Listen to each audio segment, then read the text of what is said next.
Hi everyone, I'm Joanna. And I'm Jenny. And welcome to Hyphenated, the podcast about living in the hyphen. This week, we're going to talk about mental health.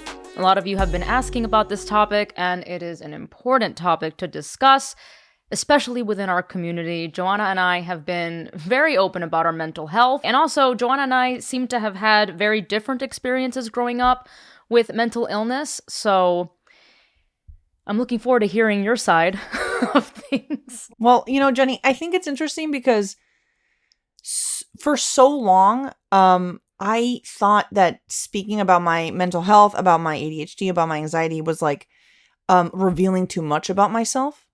Like opening up a Narnia closet of my brain to the public. And then the moment I started doing it, I started feeling better about it. And like less like it was a deep, dark secret, but more just like, oh, I have blue eyes. See, like it's just another part of you. Yeah. And there's nothing to be ashamed of. But, you know, I was really surprised because a couple weeks ago, or I guess more than couple weeks ago, you called me to ask a bit about ADD because I was diagnosed with ADD as a kid. I think I was like 9 or something like that. And you recently were diagnosed. And that is mind-blowing to me that you've spent your whole life not really understanding why you forgot to close the cabinets, or you lose your homework, or you couldn't remember phone numbers. Like, you know, so much of the reason I understand why my brain works the way it works is because I understood it. But it took you so many years to get to this point. I'm so sorry. I just realized, speaking of ADHD, that I don't have headphones on. You know, there's no shame on Hyphenated. Oh, absolutely. You know, listen, ever since I got diagnosed with Crohn's, a disease literally about shitting, I do not care. I do not care, everybody. Okay? I will talk to you about poop and pee-pee and caca. Which is the same thing as poop, but caca's funnier. Any day of the week.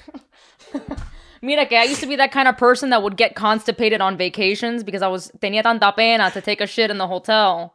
Now I'm like, I'm gonna take a shit. Like, I'm prideful about it. Now you're prideful about your shit. Thank God that you have like a disease about your shit, because now it's like, yeah, I got a weird brain. That's less embarrassing, you know? Mira, talking about like actual shit, but this is like our personal mental shit. Like, everyone has shit. Everybody poops, Everybody right? poops. Everyone has mental shit to deal with. For me, man, I started exhibiting signs of mental illness as early as age 8. So I had OCD, and I was 8. So they're not teaching you psychology at that age, and I didn't get any therapy. I didn't see a psychologist or psychiatrist or anybody. No one raised a red flag. But essentially my symptoms were obsessions and compulsions. So I would like do little rituals. I would close the door a certain number of times. Everything has to do with numbers. A lot of it has to do with good and bad luck, superstition. If you don't do something a certain amount of times, the bad thing that you're afraid of is going to happen. I'm telling you, the things I did were just not normal. And I hate using that term because I know what is normal, right? Like, but as a kid, I didn't feel like I fit in because I knew I was doing weird shit. I knew that I was doing the things that I was doing in order to prevent XYZ from happening. And it all has to do with numbers and touching things. And I would, like a hairbrush, I would turn it upside down because it meant something to me. And if I didn't turn every hairbrush that I saw on its bristles, then you would just become overcome with this agitation and anxiety until you did it. And even as a kid, I knew it was irrational. And like even grabbing a remote control and just rubbing the middle of it, like 1, 2, 3, 4, 5, 6, 7. And then if it didn't feel right, I had to do it again and again and again. So whether it was like going to school with unbuckled shoes, because that was one thing I did. I don't know why I did that.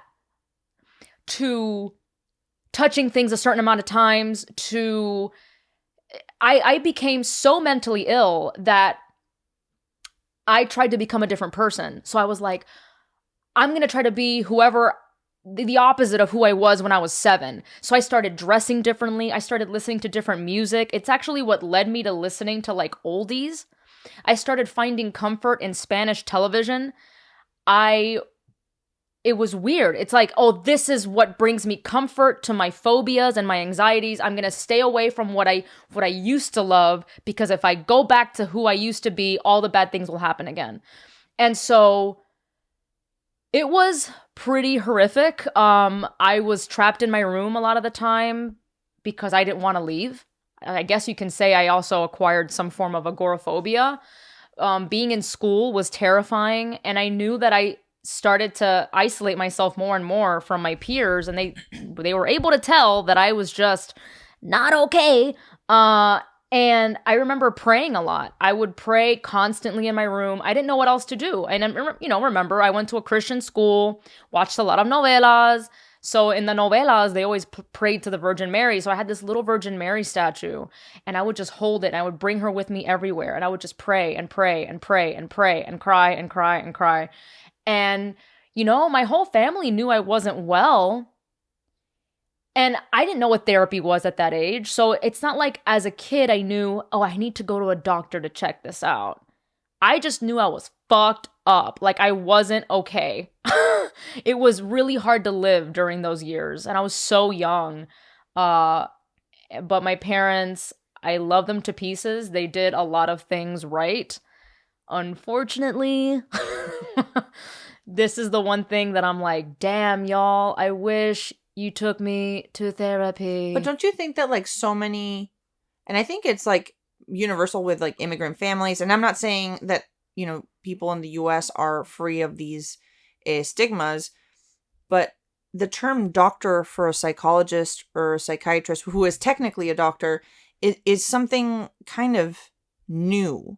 It's something that like our generation is very open about talking about therapy, talking about like, yeah, no, oh my God, I love my therapist. Or like, oh my God, my therapist broke up with me. Yeah. Like it's okay. But I've, with my parents, for example, and with my aunts and uncles who just have never gone to therapy or have been open about therapy or have been open about trauma. It's always like a touchy subject. But then I always contrast those conversations with like brunch with my friends that are about my age, and they're like, yeah, well, I have like OCD, and then my anxiety disorder, and my therapist says that like I'm a little bit too obsessed with people liking me. And if you look at Twitter, all the jokes now are these self-deprecating mental health jokes, and not like making fun of mental health, but making fun of oneself and making light of mental health, which I think is something very new. Like very new. We are, in terms of me and you living in the hyphen in our generation, it's something that people are more open and happy to speak about openly, saying I'm going to therapy, not saying I'm going to therapy. But you couldn't even whisper it. My abuela would still be like, niña, te van a oír los vecinos. I'm like, I literally just mouthed it to you. But okay. But abuela, they don't have supersonic hearing. Tú no sabes. No sabes. Que esa pusieron una cosa para escuchar. But you know what it is? Like, for me, I'm not even sure if it was a stigma thing with my... Well, no. I mean, claro, Latino families, and there's a lot of that, paranoia and fear of what other people think about you. That's definitely a prevalent thing. But in terms of my parents, and my mom specifically, as to why they didn't take me to therapy, I think it was just, unfortunately, lack of education on the matter for people in my parents' age group regarding therapy, regarding mental health, because my mom genuinely told me that, A, she thought it was a phase, so she just had a lot of faith that I would just snap out of it, and B, she was worried that they would take me away from her. She thought that if I went to therapy and I told her what was wrong with me, that they were going to take me away, like child services. So pobrecita, it's like, damn, yo, a lot of this was also not so much because of the stigma of like, oh, you're crazy if you go to therapy. It's more so her fear of losing me, like this lack of education in our parents' age. I don't know. I don't know if it's a generational thing. Because my mom's they've been here in the States since they were kids, but things have changed. But like, who raised our parents? our grandparents. And what did our grandparents go through? Ay, Dios. I mean, tons of, especially Venezuelans and Cubans, tons of PTSD. And they just like my grandfather. That they never got help for. My grandfather was orphaned at 12, walked across Europe, got on a ship, went to Venezuela without speaking Spanish. He like was able to live a life. And then if any one of his kids was like, yo, I'm sad, he'd be like, ¿por qué vas a decir eso? Tú no sabes lo que yo pasé. Like, those were the people that raised our parents. Literally I know, went through freaking wars and stuff. Like, yeah. They were raised by people that just could not wrap their heads around mental health in a way that was like comparable. Como que, dude, I went through Fidel Castro and I went through the Holocaust. I went through this. And it's like, I'm feeling bullied. And they're like, ¿qué te pasa a ti, vale? Yeah. You know? Man up, or, you know? Yeah. Grow some balls. It usually has to do with some type of male genitalia. You know, I'm like, all right. Grow some balls. Dude, I can't do that. I'm it's literally pretty hard. I will not be able to grow balls. Very sorry about that. But also, it reminds me of the Betty White quote. She's like, why do we keep using balls as like an example? Balls are weak. You flick a pair of balls and you see an MMA fighter writhing in pain. You see a woman push a baby out of her vagina, and like 10 minutes later, she's like, hey, yeah, no, I just gotta like get up from this bed and go to the bathroom. It's like, come on, man. I would hate to have a pair of testicles. Are you kidding me? That seems like a hazard. Seems like a fucking hazard. It's gonna be a no for me. I mean, you gotta give it to Betty White. I mean, I think I'm pretty sure she's the one who quoted it. But then again, Pinterest is a weird abyss of arts and crafts and misquotes. But yeah, no, you're right. I mean, you're right. I don't ever recall my grandparents making negative comments about mental health, but I also don't even think they even knew what it was, like, or even knew the terms for anything. So that's, I don't know. I don't even know what they knew. Yeah. Never talked to them about it. I feel like it's what you said before. They just didn't know. And then our parents sort of stumbled upon stuff, and then we've had the access of social media and speaking to people and having more of an understanding of what mental health is like. So we've, as a generation, and you know, I was thinking about this, and I'm sorry to bring this up, but I am a millennial woman. I'm going to bring up the Britney documentary. And just in our generation, mental health has evolved. Pop stars in the past, speaking about any type of mental disorder, was just like Britney had a mental breakdown, and it was like something we made fun of. Now we have Billie Eilish, which I think is like the Gen Z equivalent of like the biggest pop star, and she's talking about her Tourette's and her depression as if it's just something to talk about. And I think that's significantly healthier. It's, you know, normalizing it. Yeah, it's about time. I took a TV production class junior year of high school. And I was watching Matchstick Men with Nicolas Cage, and he was doing all the rituals. And it was around the same time that I was taking psychology class. So between psychology class and that movie, I was like, oops, looks like I had OCD. That's the one good thing Nicolas Cage has done in his career, is making Jenny Lorenzo realize that she had OCD. No offense, not Nicholas. Ghostwriter.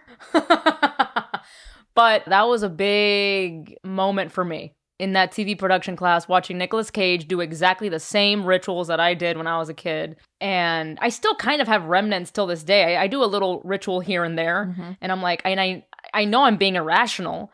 But I recently got psychologically evaluated again. And they were like, no, you don't have enough symptoms of OCD to be considered someone with OCD. But you obviously still have general anxiety disorder and premenstrual dysphoric syndrome and ADHD. And a math learning disability. Congratulations. Well, you know what? But here's the thing, Jenny. You have all those things. I've been diagnosed with general anxiety disorder, ADHD, whatever. The last time I had a panic attack, my hands clamped up like an Italian trying to tell you something. And I couldn't take my credit card out of my wallet to buy said anti-anxiety medication. It was the most meta experience of my life. But, you know, being diagnosed with these things is almost like it isn't. I think so many people perceive it as like a death sentence. It's like, oh my God, I have this thing. but I see it more like getting a map. It's like someone is giving you a map, like, oh, someone has been through this before. There's a point A, there's a point B, there's a point C. This isn't like uncharted territory. There's some tools. And there's some, if you need, medication. And there's people you can talk to. It's not a big deal. Like, no. Right? Like, I felt like when I was in 3rd grade, Miss Mom, my 3rd grade teacher, she sat me down in front of like basically the entire class. It was like, I'm going to sit you down. But it was like, everyone was silent working. And she was like, you have a learning disability. And I was, Can you believe that? And I was embarrassed. I felt stupid. I felt dumb. I felt like she gave up teaching me. And then the moment I went to a psychiatrist who did all these tests and talked to me, they talked to my mom and they were like, yo, this girl is very smart in her way. She's very creative. Yeah, she's got like trouble following this and that. And maybe she has issues remembering to turn things in, but who cares? Like, she'll figure it out. And it was this weight taken off my mom because a professional gave their opinion. It wasn't someone that just gave up on me. But I always think about like, what about all those people that people just gave up on? Just because their brain maybe worked differently than what was perceived as normal. It's hard. It's hard. And I don't, it's not easy, but I am super grateful that more and more people are talking about it, especially in our communities, because again, women, I think, have always kind of been given a pass, right? When it comes to mental health disorders, because it's like, oh, well, yes, women tend to be more open and emotional and sensitive and more vulnerable. But when it comes to men, Jesus, especially growing up in Miami, it was, I joke about this a lot, but if you look deeper, it's actually horrible. Is every guy I went to school with, almost every freaking guy, everything to them was soft. Like, no, man, that's soft. I'm like, what, a pillow? Like, what is soft to you? Like, I don't why is everything soft? No, man, he's soft, yo, he's soft. What's soft about him? That he studies, that he likes chemistry? Yeah, man, that's soft. They wouldn't smile in photos. Todo era como bien, like, I gotta be a man. Huh. I'm like, all right, you just, like, you posing for your license with your head tilted to the side. Like, everything had to be like, keep your emotions inside. But then you see who their fathers are, or, the male figures in their lives, and then you're like, oh, duh. You're speaking my language. They can't express themselves. They can't. They can't express themselves. I'm wondering what's really going on in there behind this, like, everything is soft facade. And we should talk about stigma because, yes, as we said before, stigma, this mental health stigma reverberates in every society. But there is something very particular about the Latin experience with mental health. And I think a lot of it goes back to not only guilt and, oh, my parents went through something harder, I shouldn't make a big deal about this. But I think a lot of it for men in particular has to do with el machismo. You have to be un macho. Tienes que ser el fuerte. No llores. No seas, in Venezuela, we say, no seas marica. If you're like just a guy who has emotions. And simultaneously, we have this history of women being institutionalized for being hysterical. Yeah. And even to this day, it's like, oh, she's hysterical. Oh, she's emotional. Oh, yeah. So like emotion is like always linked to this como abstract concept of women being como crazy instead of just mental health and people being honest with their emotions. Don't you think, I have this theory, which is like everyone should do therapy. I think everyone is better single person, if they go to therapy. For me, it's like if you own a car and you read the manual for the car and it's like, oh my God, now I know how this car works. I know how to drive it. I did driver's ed. Like, you were born in this body and you were born in this brain. And sometimes you don't know how your brain actually fully works or why you react the way that you react. So wouldn't it be great to have a manual of like why you react that way and why you overreacted and why you got angry and logically think through things and feel things, but understand yourself. But for so much of our society, it's like, no, that is pussy ass shit. You know what's cool? Punching. And then people that seek to understand themselves are either seen as hysterical or crazy, or unas maricas ahí, unas jevas. It's like, actually, Yeah. we are studying our brains like a manual. And that way, when we're about to overreact or about to do something we regret, we think, hey, wait, let me remember why it is I act the way that I act. I wish more people embraced it as almost like como an engineering class. How does your brain engineer itself? Why is it formatted this way? What is the factory settings? I think a lot of people try to hold on to like, well, I'm not really exhibiting any signs of mental illness, and it's not entirely about that. Mm-hmm. It's just an extremely helpful tool to add, because life is hard as it is. I mean, I've talked about this with a lot of friends, especially in the U.S. I mean, this is a country that really puts a lot of priority on work. Mm-hmm. There is no snack time, whatever it is that they do in Europe. So it's like we're working ourselves to death, literally. And, so the human brain isn't really meant to tackle all these things. Having kids, and then being married, and buying a house, and then having like 3 jobs, and doing a million things at once. That's a lot. That's a lot of strain. And so therapy helps easing that and taking the pressure. Yes, you have your friends and family to vent to, which is great. It's, it's wonderful to have a support system. I would still rather someone vent to somebody versus keep it all to themselves. Claro. Mm-hmm. But ultimately, that's also a lot to put on your loved ones. Ultimately, they are not professionally trained. So while I think it's great to have a support system, you need to go to a professional. Mm-hmm. Mm-hmm. And I think that comes with like taking away the shame. I will say this. Sometimes I feel guilty telling people, like, just go to a therapist. Because unfortunately in this country, it's easier said than done, because insurance and lack thereof makes it incredibly hard for people to get therapy. It's so expensive. And so you can only imagine how much it's affecting the Latino community. Exactly. So mental illness rates in the Latino community are similar to the rest of the population. However, Latinos who experience symptoms of mental health disorder, only 20% of them go to talk to a doctor. And only 10% of those contact specifically a mental health professional. And 19% had no form of health insurance. That's the thing, right? It's like, this is what pisses me off. If you're, a Latino who decides, you know what, I'm going to get help, and breaks through the stigmas and doesn't give a shit what their family thinks, and I'm going to do it, I'm going to get help. Oh, but now I can't afford it. I mean, that's ridiculous. Then what the hell? There's so many barriers to entry. Not only the stigma, but there's literally barriers. I just feel really bad for people who feel trapped in their own heads and can't reach out and can't express themselves fully out of fear. Mm-hmm.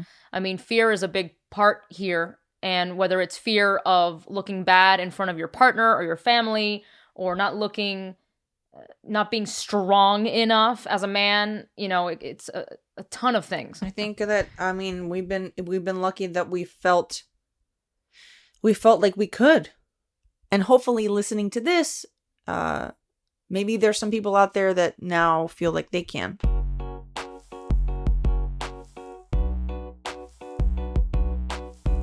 So regarding our last episode about beauty standards being absolute bullshit, we got some really lovely emails from our listeners.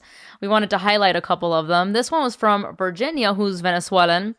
And she said that after hearing our podcast, she realized that the issue wasn't the place where I grew up, because I don't need to be appreciated by this culture or that culture.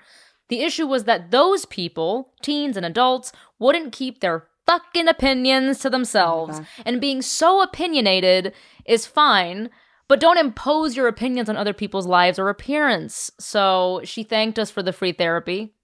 And this fits perfectly in with today's episode, Jenny. Look at that. Yeah. So we appreciate you, Virginia, and we're so happy that, that you made that breakthrough, and I'm glad that listening to the episode helped you get there as well. And then we got an email from Gabriela. Gabriela told us about the fact that she had to stop calling her mom during quarantine because she had gained a bit of weight during quarantine, and the only thing her mom would bring up was her weight.